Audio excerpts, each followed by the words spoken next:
fructose actually goes straight to the liver, which is not good, and that's why so many Americans, including our children, have fatty livers. Completely reversible, by the way.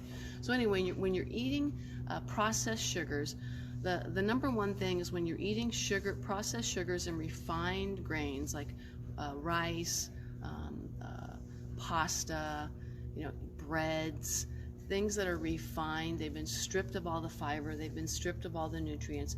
Those things break down into sugars and it raises your blood sugar. And the problem is when your blood sugar raises when you have white bread, wheat bread, pasta, rice, even if it's brown rice, when you eat those foods, you're like, oh, well, brown rice, it's healthy.